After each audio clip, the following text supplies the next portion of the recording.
Hello, bonjour. Aujourd'hui, on va parler du chanteur Christophe et on va parler plutôt des deux femmes qui ont partagé sa vie.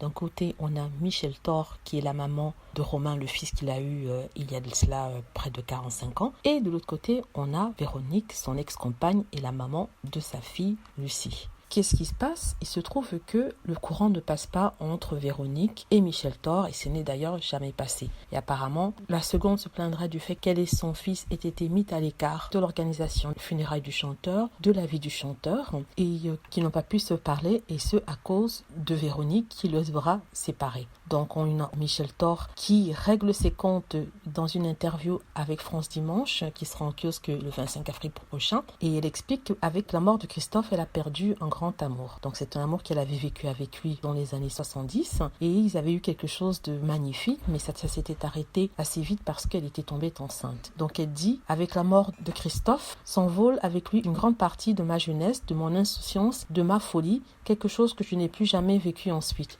Mais au-delà de la perte du chanteur, ce sont plutôt les conditions de sa disparition et la manière dont elle et son fils ont été tenus à l'écart qui l'inquiète et qui la révolte. Parlant de Véronique, elle dit « Elle a toujours rejeté Romain et a fait barrage entre Christophe et lui. Pourquoi tant de méchanceté? Je ne sais pas. Il n'a jamais rien demandé si ce n'est de connaître son père. » Et la chanteuse d'ajouter « Franchement, je trouve que cette mise à l'écart est encore plus insupportable aujourd'hui, lamentable. » Donc on peut comprendre qu'elle puisse être énervée par le fait que son fils non seulement n'ait pas eu à faire partie de sa vie pendant longtemps quand il était vivant, même s'ils sont rabauchés vers la fin, mais fait que maintenant, à sa mort, ils ne sont pas inclus, pas dans les décisions, mais dans la façon dont les choses vont, c'est-à-dire on ne lui donne pas à elle et à son fils le respect qu'il mérite. En maman aimante, elle veut protéger les intérêts de son enfant et elle explique tout simplement qu'il faudrait que la situation puisse être réglée pour le bien de la famille. Voilà. Véronique, la femme, l'ex-femme du chanteur, ne s'est jamais exprimée au sujet de cette situation et on n'aura jamais sa version des faits. Donc, ce que Michel Thor a dit ensuite, c'est que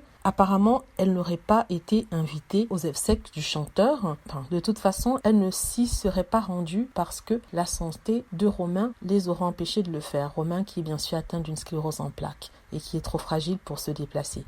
Voici ce qu'elle dit. En ce qui me concerne, je ne cherchais pas à y aller non plus. Apparemment, à cause de l'isolement, il se trouve que même les frères et nièces du chanteur ne seront pas à son enterrement, sauf Véronique et la fille Lucie s'y seraient rendues. Elle dit « En revanche, celle qui n'est plus sa compagne depuis plus de 20 ans, mais porte toujours son nom, y sera. Elle, certainement en première ligne, à pleurer derrière son cercueil. » Donc en fait, ça sera juste Véronique et sa fille Lucie qui seront à l'enterrement, mais pas le reste de la famille. La situation est comme elle est, et c'est dommage que les deux femmes malheureusement ne s'entendent pas. C'est quelque chose qui est assez triste. Bon voilà, j'espère que vous avez aimé la vidéo. N'hésitez pas à cliquer sur like et à vous abonner pour plus de vidéos. Merci.